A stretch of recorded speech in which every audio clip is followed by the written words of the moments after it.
magandang hapon, magandang araw po sa inyo lahat. Eto na naman po ang inyong lingkod, Sangyu. Nagbabalik na naman po sa isang makabuluhang pagtalakay sa mga isyong napapanahon sa bayan.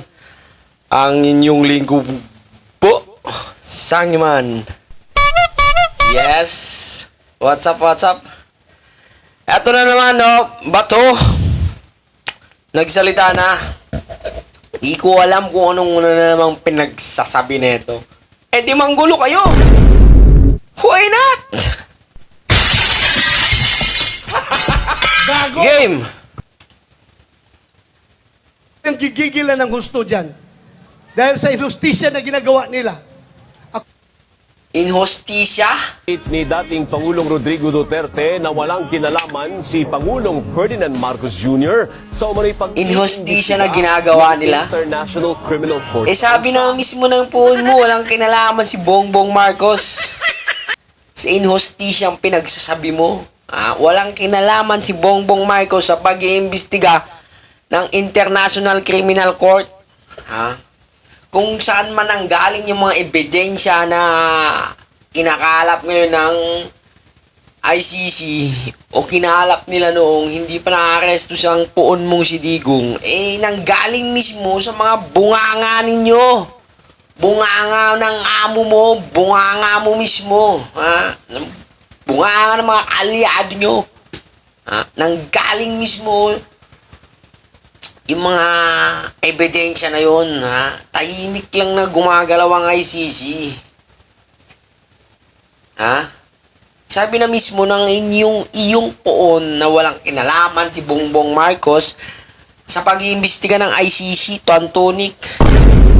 At sinong pinagsabi mong manggugulo? Go ahead, manggulo kayo. Hindi nyo nga kayang mapuno ng liwasang Bonifacio.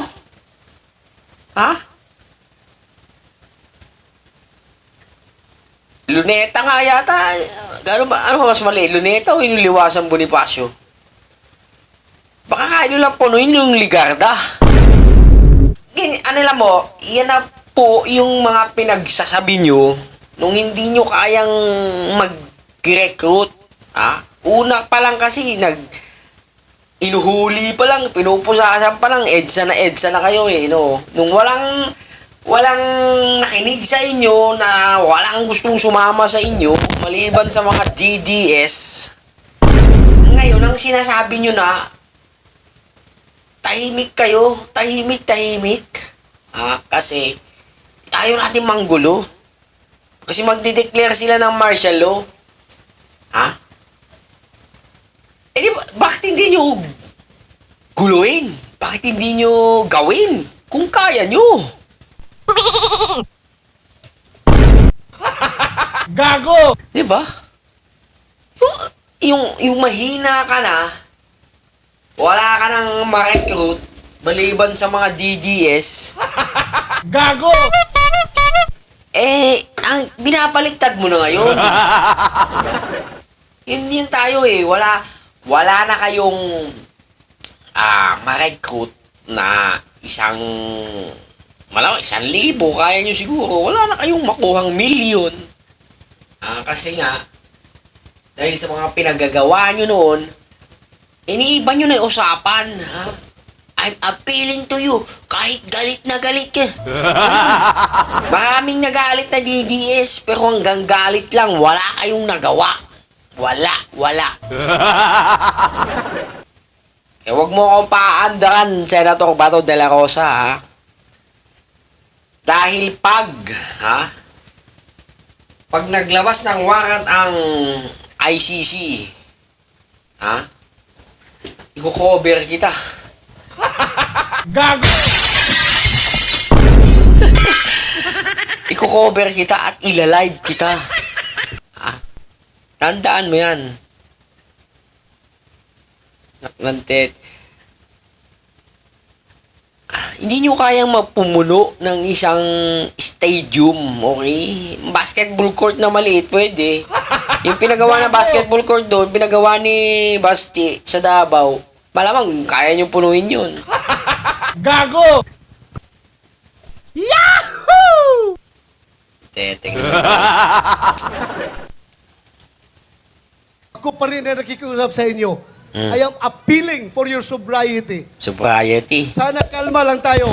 Nasa Huwag tayong liwasan gumawa ng Bonifacio lang yan, oh. Dahil pagdating Sa tingin sa mo, lahat, bibigyan natin sila ng rason na mag-declare ng martial law. Diba? Huwag niyong gawin yan. Huwag niyong gawin. Huwag kayong gumawa ng dahas. Huwag natin sila bigyan ng rason para magdeklara ng martial law. Kailangan tayong lahat ay kalma lamang, pero solid, nagkaisa. Ako po'y nakikiusap sa inyo. Gago!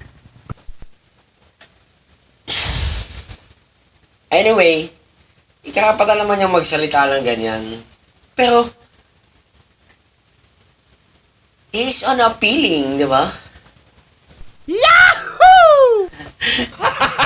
Gago! Anyway, yan talaga ang buhay. Ika nga, respeto lang natin kung anong decision. Anong decision nito sa buhay. Pero nakakasiguro ka bang Senator Bato de la Rosa? Ha? Inaantay lang na malaglag ka. Hindi ka makapasok sa Senate kasi nakakaya naman kung paparesto nila yung sitting senator. Paparesto tapos dadali sa Netherlands. Nakakatawa yun. Okay na kayo, Digong, kasi ano na yun eh. Hindi na sitting president eh. Kung nakakaya kung magpa-aresto sila ng sitting senators. Nakakasiguro naman, hindi ka ikukubli ni Chis Escudero. Anyway, yan po ang opinion ni Senator Bato de la Rosa. Igalang na lang natin, kasi nag-hallucinate sila eh, no? Bilang tayo naman ay isang professional, di ba? Pero minsan dinidebunk natin yung mga lies eh, di ba? Kasi minsan talagang may kasinungalingang paawa effect sila eh, no? Hindi mo matitiis eh. Kung hindi sumagot eh, di ba? Kasi lalo ka lang lalamunin ng buhay pag di ka sumagot.